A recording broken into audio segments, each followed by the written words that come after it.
মনে করেন যে 5 ওভার পর মোনাজাত ধরছি আর নাইলেও 50 ফিট। দিন শেষে ওই ভরসার জায়গা একমাত্র ওই বুড়াই আছে।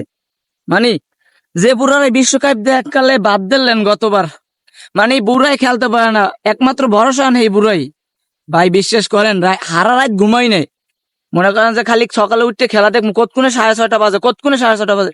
মানে এর লাগিয়ে একাল পাগল হয়ে গেছি। খেলা দেখার লাগিয়ে মনে করেন যে ঘুমাই নেই, চোখ টোক ফুললে গেছে। এবার মনে করেন যে বোলিংটা দেখে ভাই আজকে এত ভালো লাগছে, মনে করেন কি কমু, পরানটা কাল জুড়াই গেছে বোলিং দেখা। ধন্যবাদ তাসকিন, মুস্তাফিজ, এরপর রিশাদ, এ তো পুরোই ফাটাই লিছে আজকে। মনে করেন যে এতটা ভালো লাগছে দেখা, বুঝছে না মানে মানে রাত জায়গাটা সার্থক হয়েছে। না ঘুমাই যে রাত জিগে যে সকালবেলা উঠতে খেলা দেখছি, মানে বোলিংটা দেখে পুরো ভাই।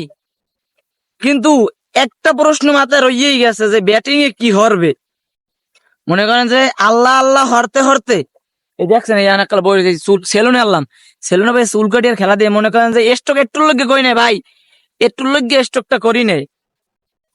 মানে আল্লাহ বাঁচাইছে কোনো কায়দায় যে যদি স্টক টেস্টক করতাম এলে, মানে জানি যে তীরে যাইয়ে তরিজ্ঞ ডোবে, কিন্তু একমাত্র মাহমুদুল্লাহ ভরসাটা আল্লাহ, যে মাহমুদুল্লাহ যতক্ষণ মাঠে আছে অতক্ষণ বাংলাদেশের প্রতি খুবই মানে কি কম আত্মবিশ্বাস 100-তে 100, যে না মাহমুদুল্লাহ দলে থাকলে যে কোনো মুহূর্তে জিততে যাবো। কি কামটা হরসেলে, মানে হৃদয় 6-3টা মারিয়ে যাওয়ার পর, হৃদয় আউট হওয়ার পরই মনে করেন যে একটা বাংলাদেশ টিমটা পুরো আতঙ্ক হয়ে গেছে। সাকিব খুসখুস দিয়ে চলে গেছে কারে কম ভাই। আর ওপেন মেন কথা যাইয়া ওপেন দিয়ে যে বাংলাদেশ যে বাস যে হান্দাইয়া দেশে, ও আর উঠবে না। লিটন দাস তাও আজকে না, লিটন দাসের দোষ দিয়ে লাভ নেই, কারণ অল্প একটা রান লিটন দাস মতো লিটন দাস খেলে গেছে, কিন্তু দুঃখের বিষয় উঠে গেছে। তোরা কি হরছো, তোরা ওপেন 2টা উঠটা 125টা রান লাগে, 24-25টা রান 120টা বলে, কি লিগে পাওয়ার হিট খেলা লাগবে।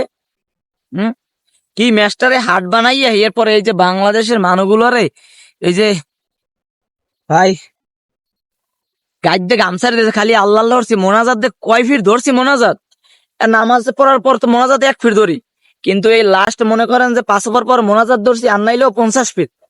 আল্লাহ আল্লাহ তো মনে করেন যে হরতেই রয়েছি, দমটা খালি বাইরেই যায় না, কপাল গুলো একটু লেগে খালি মনে করেন যে দমটা একটু লেগে বাইরেই যায় না। আল্লাহ বাঁচাইছে ভাই, তোকে আল্লাহর কিরা অভিনন্দন বাংলাদেশ। আরে যে শান্ত তোর ভাই T20 লাগবে ভাই, তুই ক্যাপ্টেন্সি সাইড দে ভাই, তুই কজ তুই রিজন দি, তুই বাড়িয়ে তোরে লাগবে না কোনো কামেও। নি স্টক করলে কি হইতে, মানে স্টক করা কায়দা বুক টুক দেখি একালে মাই ভাই কি কমু। আল্লাহ বাঁচাইছে, আল্লাহ বাঁচাইছে, দেখি সামনের খেলায় কি হয়। অভিনন্দন, আবার অভিনন্দন, আল্লাহ বাঁচাইছে। ওরে খোদা, কে আছে কইলে এই যে ক্রিকেটটা বুঝা, মানে ক্রিকেটটা বুঝছে যে জৈবনের প্রথম ভালোবাসা, জৈবনের প্রথম প্রেম যে ক্রিকেট, এর লাগিয়া কষ্ট ভাই। আল্লাহ বাঁচাইছে, আল্লাহ বাঁচাইছে।